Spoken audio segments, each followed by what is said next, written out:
Lúcifer vem do latim, lux mais ferre, e é denominado muitas vezes como sendo a estrela da manhã. Sua primeira representação adotando este nome foi encontrada na Roma Antiga, onde originalmente era utilizado para denominar o planeta Vênus quando este anunciava o nascimento do Sol. Porém esta ideia de um deus da luz associado com a estrela da manhã ao invés da aurora provém de uma época muito mais remota, sendo utilizada por Sócrates e Platão. Segundo a revista Edith Hamilton's Mythology, encontramos nesta ideia um deus da luz que estava justaposto com Hélios, o deus Sol, e Hermes. Como um arquétipo, Lúcifer era considerado na mitologia romana como sendo filho de Astraeus e Aurora, ou de Cefalos e Aurora. Para os gregos o planeta é simbolizado por dois irmãos, Iósforo e Héspero. Ele é o pai de Ceyx, da Idalion e das Hespérides. Ceyx era um rei justo cuja beleza dizia-se ser quase equivalente à de seu próprio pai. As Hespérides eram as guardiãs das maçãs de ouro que Juno ganhou de presente de casamento, sendo auxiliadas pelo dragão. Lúcifer é o belo gênio dos cachos dourados, cantado e glorificado em todo o antigo epitálamo. É ele que, ao cair da noite, conduz o cortejo nupcial e entrega a noiva nos braços do noivo. Os epitalâmios são antigos cantos nupciais, utilizados originalmente não apenas pelos gregos pagãos, mas também pelos primeiros cristãos, mais um fato que comprova que originalmente Lúcifer não era considerado o inimigo do Deus do cristianismo e dos homens. Eósforo, ou Fósforos, é a brilhante estrela da manhã, enquanto Héspero, ou Vesper, Nocturnus, Noctifer, é o nome dado a Vênus quando este surge lançando sua luz no anoitecer. Na Ilíada encontramos passagens se referindo a esses dois irmãos, nas quais Fósforos, quando surge das águas do oceano, anuncia a aproximação da luz divina, enquanto Héspero é considerado durante o anoitecer a mais esplêndida de todas as estrelas que brilham no céu. A visão sobre Lúcifer ser o libertador da humanidade, o rebelde corajoso que traz aos homens a sabedoria dos deuses, e por isso sofre os tormentos provocados pela ira de Deus, preferido aguentá-los a se submeter a uma regra despótica, possui muitas influências do mito grego de Prometeu. Prometeu era um dos titãs. Ele e seu irmão Epimeteu se tornaram os responsáveis pela criação do homem não apenas em sua forma física, mas também em suas habilidades. Tendo Epimeteu gasto todos seus recursos nos outros animais, ao chegar no homem não sabia o que lhe dar de especial, pois o homem era para ser superior a todos os outros animais. Ao recorrer a Prometeu este com a ajuda de Minerva, por quem era protegido, subiu aos céus de onde trouxe aos homens o fogo em uma tocha acesa no carro do sol. Júpiter se irou por Prometeu ter furtado o fogo do céu, e como castigo, mandou acorrentá-lo em um rochedo do Cáucaso, sendo seu fígado todo dia devorado por um abutre. Pode-se traçar também uma semelhança com Apolo, o deus Sol. Esta teoria se baseia em seu título de portador da luz, tradução literal de seu nome, o que pode associá-lo na Cabala a Tifaret, a Séfira do Sol, enquanto que sendo a estrela da manhã, ele é associado a Nexarque, a Séfira de Vênus. Em Tifaret ocorre a primeira das grandes iniciações ao significado do ser superior. Tifaret se localiza no centro da árvore da vida, e em sua direção fluem os poderes das demais Sefirot. Outro ponto que o relaciona a Tifaret é o vício desta Sefira, o orgulho. Este é o pecado de Lúcifer na visão de algumas religiões, o que teria afastado da graça de Deus. Outro ponto que vem reforçar é o mito de Aradia. Dia é considerada filha de Diana e Lúcifer, gerada através de um ato de incesto. Na mitologia grega, o irmão de Diana é Apolo, que dentre outros atributos, possui como característica marcante sua beleza, assim como Vênus, deixando bem clara a associação entre ambos. Numa filosofia mais presente e atuante nos dias de hoje, as igrejas incorporam diretamente o nome de Lúcifer em seus dogmas. A Igreja Romana e a Protestante corromperam a imagem do Lúcifer romano, tornando-o líder dos anjos caídos. O nome Lúcifer não é encontrado em nenhum livro da Bíblia cristã. Esta relação surgiu mais tarde, vindo com a invasão de povos europeus e miscigenação de raças. Mais que uma tradução errada, é uma mentira dizer que ele encontra-se na Bíblia original. A própria menção a um ser que pôde até se transformar em um anjo de luz, dita pelos pastores em 2 Coríntios 11:14, ou de um leão que ruge e devora, dita em 1 Pedro 5:8, é apresentada apenas a partir do Novo Testamento. Na Torá, que é a Bíblia hebraica composta dos 5 primeiros livros da Bíblia tanto dos católicos quanto dos protestantes, não há o conceito de Lúcifer como mal personificado, e sim de Satã, que traduzido é acusador. Planetas e seus regentes, os deuses antigos do paganismo, o Sol, a Lua, os elementos e toda a hoste de mundos, pelo menos os que eram conhecidos pelos pais da Igreja.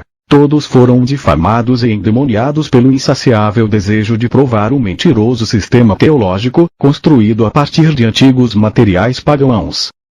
Nos pedem para acreditar que o Sol, as estrelas e o próprio ar tornaram-se puros e redimidos do pecado original e do elemento satânico do paganismo somente após o ano 1º depois de Cristo. Quem negrante complementa esta visão. O enlameamento e a destruição literais dos símbolos antigos nas catacumbas em nada é comparado com o iconoclasmo sistemático que esteve operante durante séculos nos santuários secretos do judaísmo e da cristandade, onde documentos eram destruídos, textos mutilados e deliberadamente distorcidos para abrir caminho para o culto desta suprema anomalia na história das religiões. Realmente não há como negar que a Igreja, para combater as antigas religiões pagãs, distorceu os deuses antigos, convertendo-os em demônios que atentavam contra a felicidade humana. Que maneira seria mais simples para a solidificação de uma ideia do que a imposição pelo medo? Que maneira mais fácil de se acabar com as festividades pagãs do que torná-las pecaminosas? Todos que iam contra as ideias da Igreja eram considerados hereges. O diabo foi uma invenção cristã construída a partir de antigos mitos pagãos, em especial babilônicos e caanitas, já distorcidos anteriormente pelos judeus. A palavra grega diabolos, usada como nome e adjetivo, veio do grego diabalein, que significa caluniador, e é usada como tradução do termo hebraico ha-satã, o acusador ou adversário, no Antigo Testamento. No Novo Testamento a mesma palavra grega é utilizada como sinônimo do termo menos frequente Satã ou Satanás. Não podemos nos esquecer que o Antigo Testamento foi escrito em hebraico e o Novo Testamento em grego, por isso o uso destas duas palavras equivalentes. Alguns destes deuses utilizados para construir o diabo cristão entre tantos outros existentes são: Abaddon, ou Destruidor, era governador do Sheol, um local destinado a ser a morada dos mortos. Ao contrário do inferno cristão, porém, este não era um local onde eram aplicadas penas aos mortos pelo que fizeram de errado em vida, e muito menos um local de tortura e sofrimento. Astarte, ou Astarote. Deidade fenícia, equivalente a Ishtar babilônica, deusa da guerra e do amor, e das colheitas. Associada também à estrela da manhã. Tornou-se um demônio cristão, Astaroth, sendo também citado pelos judeus como sentido de legião em seus escritos. Beelzebul, Mateus 12:24, ou Senhor das Moscas, é a corrupção de Baal-zebul, originalmente uma deidade fenícia, que significa príncipe Baal. Os Baals, que significa senhores, eram adorados pelos canitas e por isso foram transformados em demônios. Mais tarde, com a influência de novas culturas, os demônios foram aumentando em número, e a representação de sua imagem também. A clássica imagem do diabo como um ser que possui chifres e pés de bode é nitidamente uma referência ao deus Pan, cujo culto era amplamente disseminado e por isso foi exterminado para a aceitação do novo dogma a ser imposto. O mesmo aconteceu com outros deuses pagãos, mas nenhum nome foi tão difamado como o de Lúcifer e Shaitan. Uma citação importante sobre a formação da concepção do diabo cristão é encontrado no livro A Biografia do Diabo. O Novo Testamento clama que Deus é a origem de tudo que é bom, e que o céu é a recompensa por seguir as suas leis. Mas aquilo não era suficiente para trazer as pessoas para a igreja e fazê-las retornar. A Igreja Romana no início procurava uma força opositora, um demônio sendo a origem do pecado que resultaria em condenação eterna nos tormentos do inferno e de onde apenas eles, os padres, poderiam salvar. O problema era, não existia nenhum para que eles pudessem proclamar sua autenticidade bíblica. Se eles quisessem um demônio assustador, dotado de grande poder, real, que poderia governar o inferno eternamente, punindo os desafiadores de Deus e seus sacerdotes, eles teriam que criá-lo e fazê-lo de uma forma que ele poderia finalmente parecer ter algum tipo de validade bíblica. E isto era um problema, pois os judeus do Antigo Testamento não acreditavam em eterna vingança ou punição depois da morte. As igrejas católicas e protestantes alegam que Lúcifer é citado em Isaías 14, verso 12 a 14, como caíste do céu, ó estrela da manhã, filho da alva. Como fosses lançado por terra, tu que debilitavas as nações. Tu dizias em teu coração, eu subirei ao céu, acima das estrelas de Deus, exaltarei o meu trono e no monte da congregação me assentarei, nas extremidades do norte. Subirei acima das mais altas nuvens e serei semelhante ao Altíssimo. É uma palavra latina, e jamais poderia aparecer em um escrito hebraico datado de uma época em que o latim não existia ainda como linguagem. No original hebraico desta passagem encontramos Releu, Ben Shahar, que quer dizer brilhante, filho da manhã, e se referia ao rei da Babilônia Nabucodonosor, embora alguns autores afirmem que também poderia se referir ao rei Tiglat-Pilneser. Este termo, ao ser traduzido para o latim vulgar, foi traduzido como Lúcifer, por um tradutor católico chamado Jerônimo, antiga representação romana da estrela da manhã. O fato é que o contexto da passagem completa deste texto deixa bem claro que ele não se refere a nenhum demônio, ou anjo caído da graça de Deus, mas sim a um rei humano, como pode ser visto em Isaías 14, 4, 5 e 14, 16, 20.